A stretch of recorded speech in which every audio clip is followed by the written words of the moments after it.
সুপ্রভাত বন্ধুরা, আমি আজকে লোটে মাছ রান্না করব।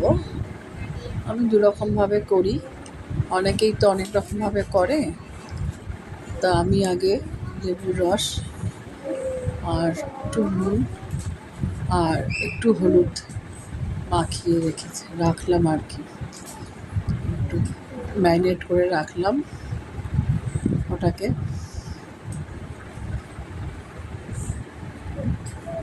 আর অনেকে অনেক রকমভাবে করে, আর আমি এভাবে করি। আজকে স্কুলে নিয়ে যাব, তাই একটু ঝুড়ো ঝুড়ো মতো হবে। একটু স্কুলে ওরা ঝুড়ো খেতে ভালোবাসে। আর আমি পিস পিস মতো করি। একটা মাছকে অর্ধেক করে কেটেও সেটাকে আবার অন্যরকমভাবে করি, দেখাবো আপনাদের। আপনারা সবাই কীভাবে করেন বলবেন এবং কমেন্টস করবেন, ভালো খারাপ সবই। প্রথমে আমি কড়াইতে পেঁয়াজ লঙ্কা, আগে তো পেঁয়াজ দিয়েছি তেলটা গরম করে, তারপরে আপনার টমেটো দিয়েছি, কাঁচা লঙ্কা দিয়েছি।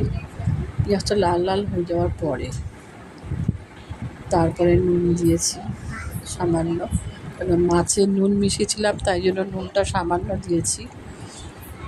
তারপরে এইটার আবার একটু ভাজা ভাজা ভালো মতো হয়ে গেলে আদা রসুন দিয়েছি এর মধ্যে দিয়ে এবার নাড়াচাড়া করব কিছুক্ষণ সময় আর কি। তারপরে এটা নাড়াচাড়া করে যখন আবার একটু তেলটা বেরোবে, তারপরে গুঁড়ো মশলা দিয়ে দেবো।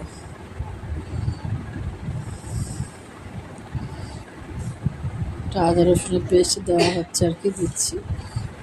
এক হাতে ফোন আর এক হাতে রান্না, একটু অসুবিধাই হয়ে যায়। যাই হোক, এটা একটু ভাজা ভাজা হয়ে গেলে তারপরে আমি করবো ওই গুঁড়ো, হলুদ গুঁড়ো, কাশ্মীরি মির্চ, একটু শুকনো লঙ্কা, জিরে গুঁড়ো, এগুলোকে একটু পেস্ট করলাম, করে ওর মধ্যে দিলাম। যতক্ষণ তেল না ছাড়া হয় একটু ভাজা ভাজা করবো।